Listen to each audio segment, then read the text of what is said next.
Mesdames, Messieurs, bonsoir. Dans la vie, une activité digne de préoccupation, comme beaucoup d'autres, c'est la réflexion, c'est les analyses. Des réflexions relatives à nos problèmes quotidiens, des réflexions qui peuvent être relatives à l'avenir d'un individu ou d'une nation, pour ne pas dire du monde. Un adage dit, dans la vie, il y a 3 catégories de personnes. Les personnes qui font changer le monde, les personnes qui voient le monde changer, il y a les personnes qui se demandent ce qui se passe. D'autre part, une pensée anglo-saxonne toujours dit que dans la vie, il y a ceux qui discutent des gens, des personnes, il y a ceux qui discutent des événements et ceux qui discutent des idées. Alors,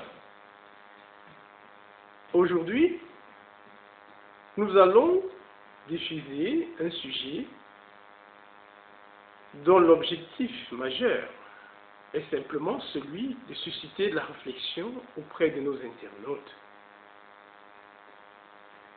Un sujet qui va les amener à réfléchir sur eux-mêmes, sur Dieu et sur le monde. Alors ce sujet est en rapport avec la notion de prophétie. Prophétiser, c'est prédire le futur d'un peuple, comme les prophètes l'ont fait dans les temps anciens. Alors on peut se demander, est-ce qu'aujourd'hui il y a de nouveaux prophètes? La question est peut-être oui. De quoi allons-nous parler? Eh bien, le 11 décembre 2007, c'est-à-dire que à ce jour, ça doit faire donc 4 ans, eh bien, il était environ 23h30 sur la chaîne de radio-télévision nationale camerounaise, la CRTV. Dans l'émission Chronique d'Afrique que présente le journaliste François Bingono, eh bien, nous avons suivi ce soir-là, comme tous les auditeurs, l'intervention d'un certain M. Oona Anderson, auparavant chanteur camerounais de Bol. Mais ce soir-là, sur les ondes de la radio nationale camerounaise, dans l'émission Chronique d'Afrique, M. Oona Anderson s'est plutôt investi dans le domaine de la spiritualité, et plus particulièrement de ce qu'il appelle la chiffrologie. C'était un peu étonnant pour ne pas être suivi attentivement. Alors, parce que M.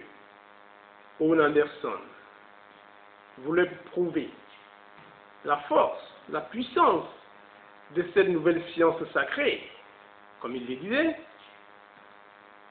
il a choisi de faire 3 prophéties. Je rappelle que selon les dires de M. Oona Anderson, ce 11 décembre 2007 sur la CRTV radio, eh bien, il disait, la chiffrologie est une nouvelle science que Dieu m'a inspirée, parce que à travers les chiffres, on peut mieux expliquer Dieu. Je pense qu'il n'y a pas meilleure façon de susciter la curiosité d'un mathématicien. Alors ce soir-là, M. Oona Anderson a fait les 3 prophéties suivantes. Il y en avait une en religion, la seconde en politique et la 3e en football. En politique, M. Oona Anderson avait dit que le Cameroun aura son 2e cardinal en 2008. Bon, c'était sans préciser si le Cameroun devait avoir désormais 2 cardinaux en 2008, c'est-à-dire un autre cardinal à côté du cardinal Christian Toumi, ou alors si le cardinal Christian Toumi allait céder sa place à un autre cardinal. C'était sans précision. Mais toujours est-il qu'il a tenu à rappeler que ce n'était pas la première fois qu'il faisait cette prophétie.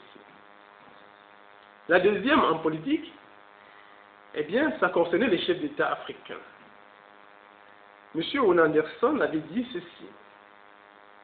2 chefs d'État africains mourront au pouvoir en 2008.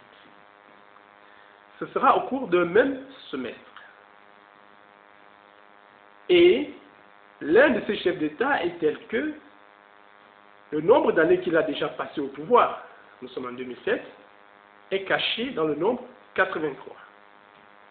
Ça, chers internautes, nous l'avons relevé personnellement et nous l'avons diffusé dès le lendemain de cette émission, c'est-à-dire dès le 12 décembre. Nous avons mis ça à l'attention de la communauté. Troisième prophétie que M. Ona Anderson avait faite ce soir du 11 décembre 2007 sur le micro de François Bingono, CRTV Radio, eh bien, M. Ona Anderson avait dit la CAN, Coupe d'Afrique des Nations de football 2008, qui devait se jouer à partir du 20 janvier 2008, donc 40 jours après, eh bien, elle avait dit que cette CAN devait être remportée par le Cameroun devant l'Égypte sur le score de 2-0. Et que les 2 buts camerounais devaient être marqués au 20e et 57e minute par le même joueur. Il avait ajouté que le Ghana, un pays organisateur, sortirait en demi-finale, mais gagnerait le match pour la 3e place, le match de classement, comme la coutume de dire. Voilà en gros, mesdames, messieurs, les prophéties qui ont été faites par M. Ona Anderson le 11 décembre 2007, au micro de François Bingono, journaliste à CRTV Radio, c'est-à-dire la radio nationale camerounaise.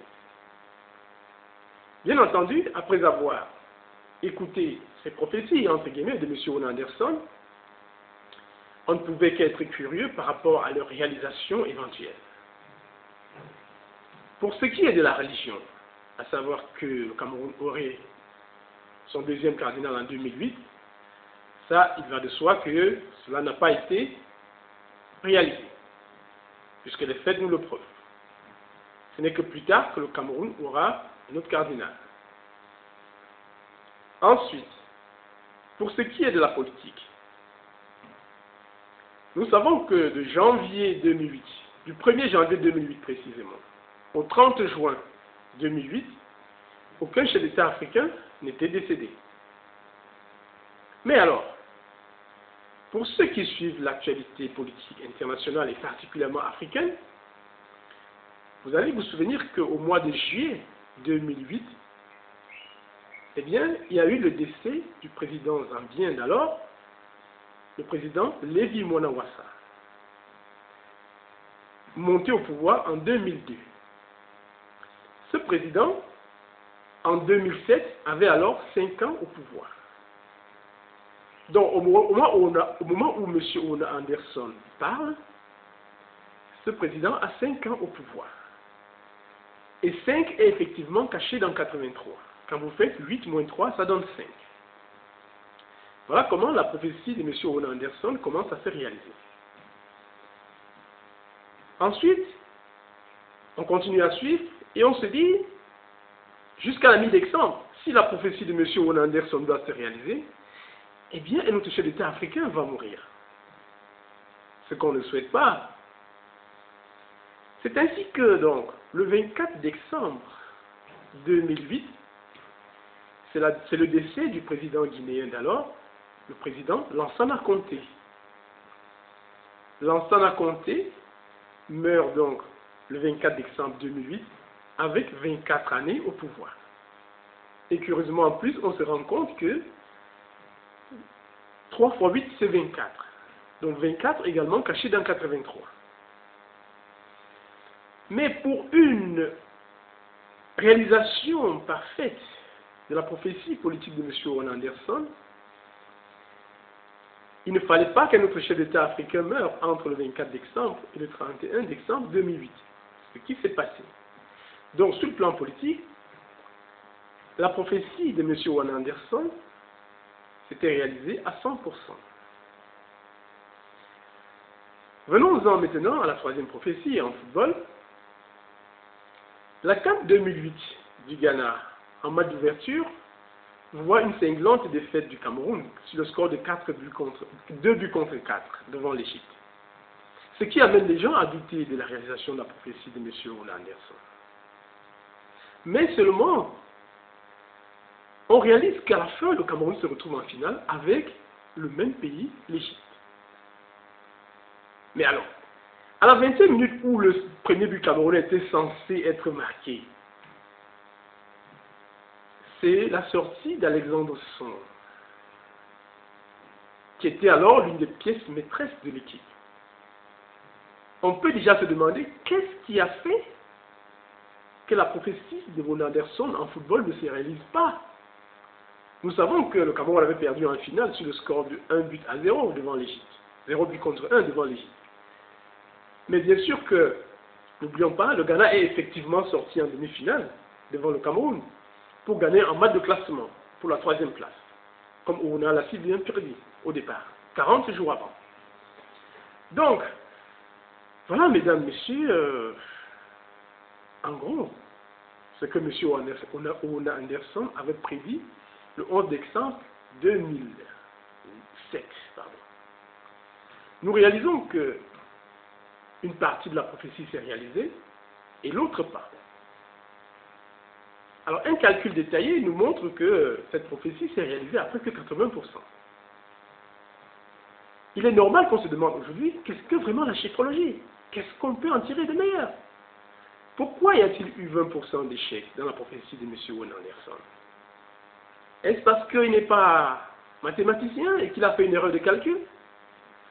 Est-ce que, par hasard, il n'aurait pas bien écouté les sons qu'on lui transmet depuis les sphères supérieures? Ou alors, est-ce que la réceptivité télépathique au niveau des pensées a été mauvaise entre la sphère divine et la sphère terrestre? Toujours est-il que nous avons essayé de rencontrer M. Owen Anderson en personne, à travers le journaliste François Bingono à qui nous avons téléphoné. Mais malheureusement, jusqu'à ce jour, il n'a pas été possible de rencontrer M. Owen en personne. Nous pensons que ce documentaire sur ses activités spirituelles constitue une invitation que nous lui adressons. Peut-être le connaissez-vous, peut-être vivez-vous à Yaoundé, ville de localisation de M. Owen Anderson. Eh bien, vous voudrez bien nous faciliter une rencontre pour interview, pour approfondir avec lui sur la question de la chiffrologie. Peut-être que la chiffrologie pourrait-elle être un moyen de développement, un moyen de mieux décrypter le futur, un moyen peut-être, si j'en abuse, de régler le futur en faisant des calculs de probabilité peut-être. Alors, chers internautes qui aimaient la réflexion, nous osons croire que ceci vous donnera matière à penser. C'était une production de la Centrale panafricaine de recherche scientifique et culturelle. Nous osons croire que vous avez aimé et que vous resterez connectés sur nos documentaires. N'hésitez pas à nous contacter, soit par téléphone, soit par le site de la Centrale panafricaine, où toutes nos coordonnées figurent. Au micro de présentation, je suis comme Bernard, chercheur indépendant à Douala, au Cameroun. Mesdames, Messieurs, à la prochaine. Merci.